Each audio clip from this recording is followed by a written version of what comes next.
Hello everyone. Today is the 64th day of Leetcode 75 challenge. Let's begin with the 64th question. Question 1143, longest common subsequence. The level of the problem is medium. I will request you to read the question beforehand as I will deep dive into the PPT and explain it in simpler way. Now let's understand the problem in the easiest way possible. So you are given two strings text1 and text2. Okay. And you need to compute the length of the longest common subsequence between these two strings. Okay. And a subsequence is a sequence that can be derived from a string by deleting some or no characters without changing the relative order of the remaining characters. Now, first thing, if you don't know what is subsequence, subsequence is basically suppose if you have given a string and from here, if I take out ADE, this is a subsequence. If I take out BCDE, this is also a subsequence. Or if I take out CEF, it is also a subsequence. Or ABC is also a subsequence. Now, here, if you have observed, the value between A and D are missing and missing, right? So it does not matter you take each and every value adjacent to it. Okay, it matters more on the figure that you keep the relative order of the given string, right? If here you can see ADE keeps the relative order A, D, and E, BCDE, BCDE, ABC is there, and CEF keeps the relative order. Okay, so this is basically a subsequence. Okay. Now, what the question is trying to say to us is that suppose if you are given a string A, B, C, and A, E, C, so you have to find the common subsequence between them. So, what is the common subsequence between them? It is A, C, right? A is common here and here, C is common here and here, and the relative order is also maintained. Okay, this is what the question is asking us to do, and you have to find the longest one. Okay, there could be many. Okay, of size 1 to size n. Okay, common subsequence is a subsequence that exists in both text 1 and text 2. Your goal is to return the maximum length of such a common subsequence. If there is no more subsequence, return 0. Okay. You could also understand in that way that suppose you what could be the subsequence of this uh, AB or BC and AC, right? Or ABC. So if you get it, if from here, if you can see here we have AE, we have AC, we have EC, right? And AEC. So here only AC is matching, right? Not this one. So this is the common subsequence and this is only the longest one. So this is what we have to figure out and give them. Okay. The constraint of the problems are the length of the text 1 and text 2 could be from size 1 to 1000. Text 1 and text 2 consist of only lowercase English characters. Okay. So I hope you understood the problem explanation. Now let's move to the next slide. Now let's understand the input output explanation. So from let's take this example. Okay. It is given A, B, C, D, E and A, C, E, right? From here, what is the longest common subsequence? Output is 3. How? A, C, A, C, E, A, C, E. Okay, it exists. But you could say we have A also. Yeah, we have A also. We have A, C also. Right, we have A, C also. We have A, E also in both. Yeah, we do have A, E. And we also have C, C singly and E, E also in a single character. Okay, but longest is what? Longest is A, C, E, right? So that is the output. Now, similarly, in this case, example 3 or example 2, whatever it is, if it is A, B, C here and D, E, F here, do you see anything in common? No, right? That is why the output is 0 here. Okay. So I hope you understood the input output explanation. Now let's move to the next slide. To understand what problem is asking, we should build up an intuition to the problem. So we are given two strings, text1 and text2, and our task is to find the length of the longest common subsequence and share it between both the strings. Okay. A subsequent means we can delete some characters or none from the string without changing order of the remaining characters. These 3 points are clear to us already. And for example, if you can take here, which we have already discussed, this LCS for this particular text one and text two is ACE, right, of length 3. Now, a brute force approach would explore all possible subsequences of both strings and compare them, which is highly inefficient. What that means is that suppose if you are given suppose A, B, E, okay, and another string let it be A, D, E, okay. What could be the subsequences for this? A, B, right? B, B, E, correct? Then A, E, right? A with E, A with B, and single A. B, E, then A, E is there. Then there will be A, B, E. What is the total count? 6. For this one, A is there, A, D is there, A, E is there, D, E is there, only D is there, right? And A, D is there, okay? Also, there would be E, and here also E, and empty subsequence, okay? So total we can see there are 8 subsequence, right, when n is 3, okay? Therefore, why is this so inefficient? Reason being, time complexity will be 2 to the power n, and for each we have to calculate, right, the subsequences. So plus you will match those subsequences, that will another 2 to the power n, right, whatever the value is there, or O of n, whatever. So this will give a very large time complexity to for our solution, okay? So how we gonna solve it? We have to look into it. Definitely the problem will be solved using recursion, because we have to look for all possible ways, okay? So let's figure out. Now let's try to visualize the process, okay? Let's try taking the example A, B, C, D, E, okay? And let the text to be A, C, E. Now what will happen if we start from the back? Suppose we started from here. This character got matched, right? So what we can say that if S of I is equals to S2 of J, okay? Let's take it this way, S1. So in that case, count will be increased by 1, right? Definitely.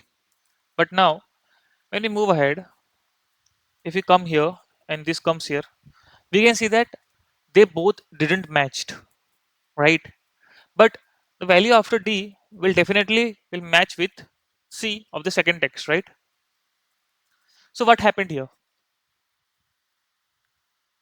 If this condition is falsified, we have two options. Either, let me show you properly. And when you do this, I minus minus will happen and J minus minus will happen, right? So you will come here and you will come here. Now those are not matching. So you have two options. One, you could just do I minus 1 and let the J be there of the second string, okay? And or you will keep I there itself and you will do J minus 1. What does this means actually? You saw that these are not equal, right? So what if for the first string I come back mode more by doing I minus 1, and I come and stand here, right? Now these two values are equal, okay? So the count will be increased, and again these two will be reduced, right? So what will happen? This will come here and this will stand at A, right? Again we will see that okay, they are not equal. So we have other two options. Either we could do this or we could do this. Suppose here in this scenario, if we do just I minus 1, it will come here and the string will match, right? Now we saw this scenario, right? There could be a scenario that you thought let it be, let's think of something. Okay, so we saw this scenario, right? But let's take this scenario also. Suppose if you were standing here, okay, two of them matched, so count plus plus and I minus J and J minus minus, right? So both these strings pointers will come here. So you can see that F and D does not match, but here we can see that F is after D, right? So what if we do J minus I and we come here, right? This scenario, we will this two will get matched and will increase the count. Now since we are having two ways here, right, and we have to find out the maximum output, right, or the longest one, so we have to figure out the max of it, right? Because if you take I minus 1, there will be a scenario and you will get some count, suppose 3 4 whatever or 0. and if you take this scenario, you will get some output 2 3 whatever, right? Then we need a maximum of both of those scenarios, and here to return that, right? This is how the intuition is built for this particular problem. Now let me show you with a recursion tree how it will go like. Okay, so let's start with this example here to understand the recursion tree, right? Now you are standing at last indexes of both these strings, and definitely this will return +1 as per our intuition which we built. And after that, what will happen? It will move ahead. So the string which will be left with us will be A, B, C, D, E, right? And here we will left with A, comma C. Now, if you remember, we have two scenarios for each of them, right? This will be I minus one, and so if you remember, we have two scenarios for both of them, right? One was I minus one, or keeping the J there itself, and there was J minus one, right? So what happens if we do I minus one? We get A, B, C, right? Because we did I minus one, and we have this with us. And here, if we do J minus one, what will happen? We will have A, B, C, D, but we will just have A, right? Now here we can see that you're standing in this particular part, right? So this will return 1. Okay. Again, we have two scenarios. If you do I minus one, and then otherwise if you do J minus one. So if you do I minus one again here, I will be having AB with me and AC, correct? And here I will be having ABC with me and only A, right? Here both values does not match, right? So again there will be two scenarios, I minus one and J minus one definitely. So this will become A, and this will remain AC, and here we will remain with A, right? So from here again two scenarios will be there, right? So this will go out of bound definitely, right? This will be completed, and we will be remained with A comma C. So this will return 0. But here we will be having A and A, right? So this will return 1. So maximum of 0 and 1 is 1, right? Great. Now here also we will be remained with A comma A if we go this side, and here we will remain with AB and minus 1, right? So this also will return 1, this will return 0, and this will return 1, right? So we will have 1, and maximum of both the ones are 1 itself, so it will go back. Okay, it will come here. Now this already returned 1, this return 1, right? Max 1 came here. Now this already returned 1, so 1 will be added to this. So this particular scenario will return 2, right? And here we already had 1 because this got matched, so this 2 will get added with this 1, and this will return 3, right? So this is how the recursion tree will work. Okay, so this is what I have written here. If you can see, if text are matched, that means character of the part of the LCS are matched, so we count the match and add 1, right? So whenever they are matched, we are adding 1 and we're moving downwards, right? And so when we go up, we check the maximum like we checked here, and when we return the value, it gets added up to the value if there was 1 previously, right? That is why we got 3. Also, if you can see, this gives us a clear recursive rule that characters are matched, then we have to do this scenario 1 plus call for the next characters. If they don't match, we have to find the maximum of I minus 1 or J minus 1, right? Trying out the both the scenarios. So this is what the visualization process was. Okay, now here, if you keep on doing this kind of if you keep on making this tree, right, as you can see here, and there could be a case that we have the repetitive solutions, right? Because this recursive approach repeats a lot of the same work. For example, it may compute LCS of 3 comma 4 multiple times in different branches, right? So let's see if we have anyone here. This is for, okay, so we don't have right now, I guess, repetitive characters here, but we will definitely will have here. So because of that, as I told, the time complexity will be something for one more than 2 to the power n, right? So to reduce that, we used to we have to use dynamic programming, memoization or tabular, okay, whatever you like. to save the state. Okay, and this way we avoid recomputations and making our solution much faster. Okay, so we understood how recursion works. From there we will write the DP code. Okay, so I hope you understood this particular thing. So how we can simulate this? We define a recursive function LCS util to find LCS length between this or this text. Okay, we have to use a DP as I already explained. So to reduce the recomputations. So we will create a DP. Okay, of size n cross m, of course, right? Because n is the size of text 1, n is the size of text 2. Okay, and secondly we will fill it with -1 at each step in the given function, at the LCS util, the recursive function which we will write. There we will have the base cases. If I is less than 0 or j is less than 0, we have to return 0 from there, right? Because we have reached, or we came out of the string. Okay, or out of bound, you could say. And also if you remember, we used to do, if the text is equal, right? If I value is equals to the j value, what we used to do, if you can see here, if characters match in that particular index, whatever the I and j value we had for the particular string, in that particular string, right? This dp of ij means dp at 0th index of the text 1 and second index of the or the whatever index of the text 2, we have 1 plus the function again, right? So for this particular scenario, 1 plus the total which we will receive from the function. Okay, and if it is not, we will write for this dp, we have two options. For 0 comma 2 we have two options, either go this side or jump in the left string or text 1 or jump in the text 2. Okay, and also this is a dp check. If dp of that particular index is already calculated, that means if it is not equals to -1,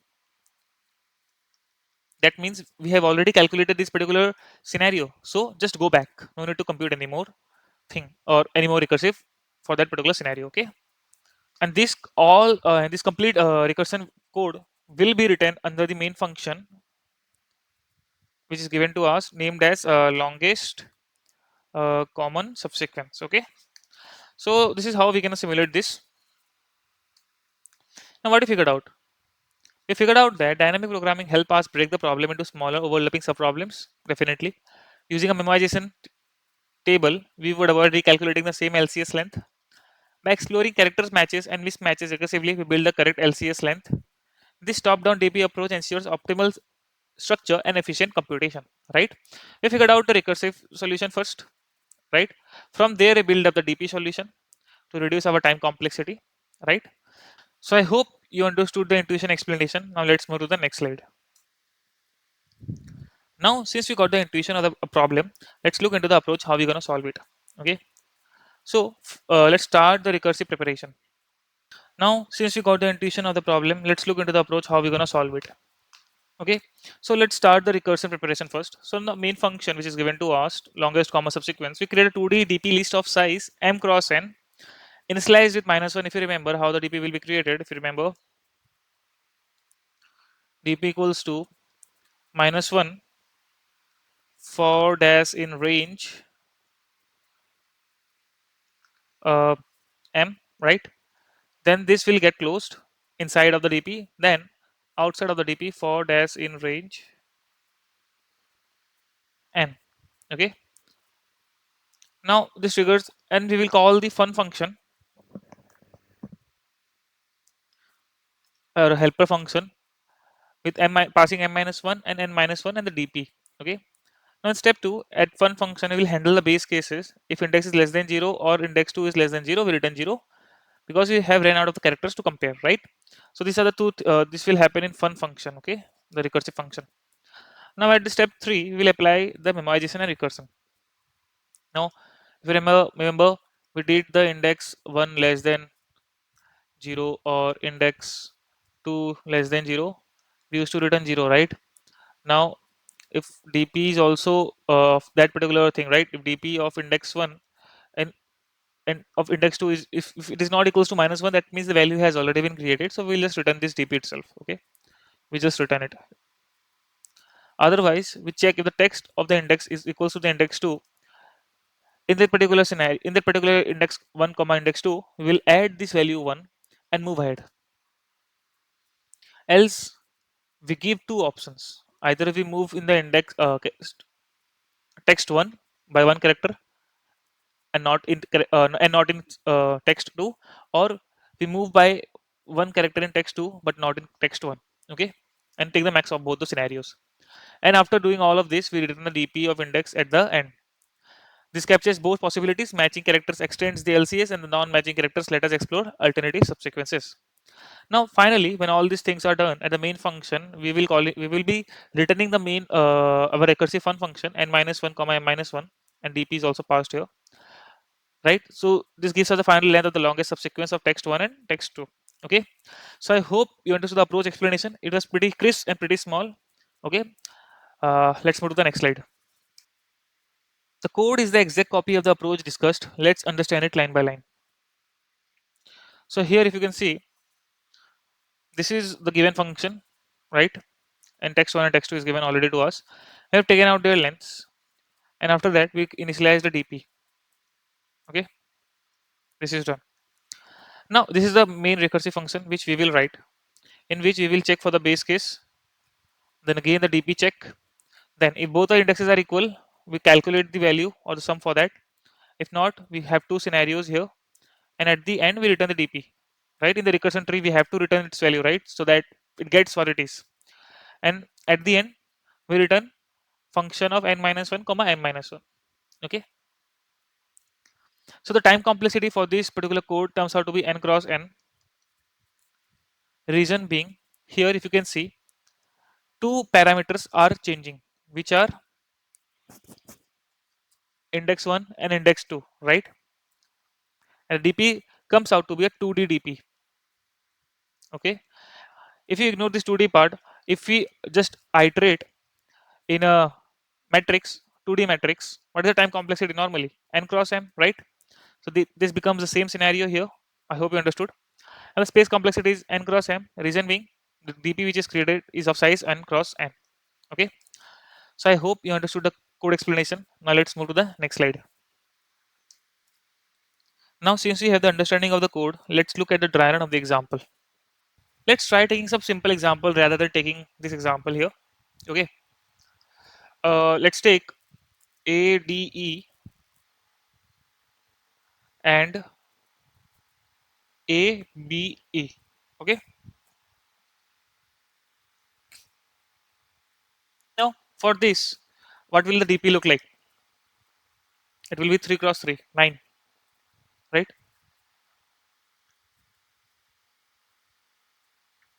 0, 0, 1, 2, 1, 2, right? And everything will be filled with minus 1. Okay, so I've created a DP here. Now we have this ADE, ABE, right? Now let's try solving the particular dry run. So if you can see here, we are done with these steps, right? Now we are here. Is index, okay, let me do one more thing. It was ADE and ACE, right? So let index 1, let index 1 be I here. Okay, let's index 2 be J here in this scenario. Fine, so we're starting from here. Now we can see that yeah, so these conditions are falsified. Now we can see index both are equal right here. So what will happen? This will move on with 1, and we will be having AD in this part. We will be having AD, and here we will be having AC, right? And J will be standing here. J will be standing here. I will be standing here. Fine. Okay. Now we go back again. Now from here, since this function is called, right, we'll come back. We will check. Okay, this is false. This is false. Yeah, those are not equal, right? D and C are not equal. So we have two options now. Either we can go this side and we can go this side. So if you go this side, which is I minus 1, right? So we will be having A and AC with us. Okay, first this part will be done, right? Again, this part is done, called. Now we are here, it is not equals to less than 0, right? Neither dp is equals to minus 1. Again, we can see that values are not matching in this scenario. Okay, so again we have two calls here. In one we have -1 and other we have AC, right? So when this comes, now here if you can see, here we are, right? Here we got index 1 or I is less than 0, right? So we return 0 from here directly. Okay, so we got 0 from here. Then we call this particular function. Here what we get, A still remains there from the left text, but this comes out to be this part. Okay, now when this is done, we come here and we check, yeah, both are equal, right? So what we do, we have to return one from here. Okay, or we will add one plus we'll call the function, right? So when we do this, this will be obviously return one. Okay, let me write. So this will obviously return one. Okay, and maximum of this will be returned back to this particular call. Okay, so what will happen for index, so for this scenario, a comma AC, okay, it will have one with it. Okay, so this will have one. Now we will call for this particular scenario, right? And we call for this particular scenario, we will be having AD with us, but with A itself. Then we will be having two options again. Here we will have A and A, okay, and here we will be having A D with -1. Okay, so this will return what? This will obviously return 1, and this will obviously return 0, right? Now maximum of both are 1. Okay, fine. Now maximum for this both ones are 1, right? So this will return 1, and this one will get added to this one, and this will return 2. Okay, so that means dp of n minus 1, and then this will return 2, which means that this dp part will return 2. Okay, and if you can observe dp of 0 comma 2, if you focus on, let me show you in this part, since this returned this returned 1, right? This is 0 comma 0, so this returned 1. Okay, and this 0 comma 2, this is 0 to index, this was standing at second index, right? So this 0 comma 2 here, this returned 1. Fine. Now if you come back here, this again returned 1, definitely, but this returned 0, and this, what is the index here? It's 0 1, right? This is 1 comma 0, so 1 comma 0 is this, right? So this returned 1, so this got 1 from here. The maximum of this 2 was 1, right? So this way the dp array was filled, right? This 2 got it output from this 2, got 1 here, and so there was 1 here, so these 2 got added, and we got 2, right? So this is how the dp is created. If I go on creating the dp, it will take a lot of time, so I have reduced it in a shortcut time. So this is how the dry run will work. Okay, so I hope you understood this dry run. If you have any doubts or confusion about the solution we arrived at and how we arrived at it, I would suggest going back and understanding the intuition, the approach, and the code. And also, if you don't know about dp, how dp arrays are filled or how recursion works, please go and learn that. After that, do a dry run by yourself on 2 3 examples, and I'm pretty sure you will understand both the solution and the thought process behind it. So let's move to the next slide. Now, since you are familiar with the problem and the solution, let's move to the lead code and code the solution.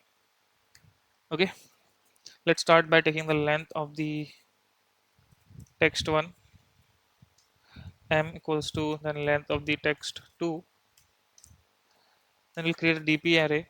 Okay, -1 for in range of m, then for in range of n. Then here,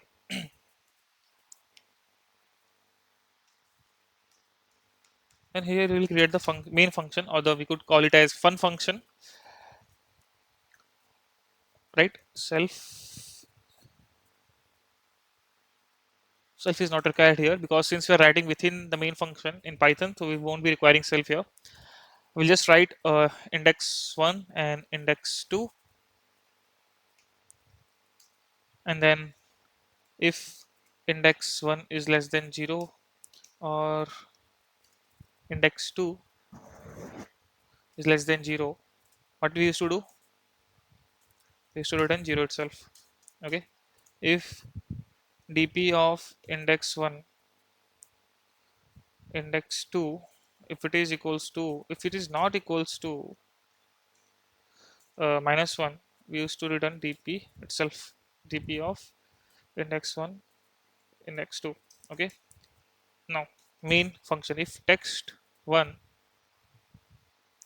of that particular index, if it is equals to text 2 of index 2, you just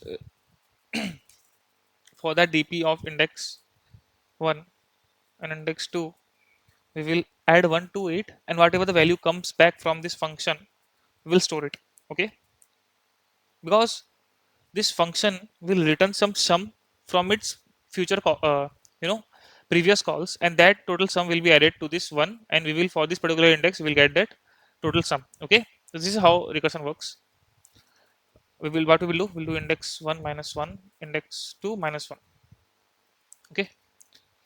Else dp of index 1, index 2 will have two options: max of fun, either do index minus 1 and keep index 1 minus 1, keep the index 2 as it is, or fun index 1 let it be as it is and index 2 minus 1. Okay. Because I hope yeah,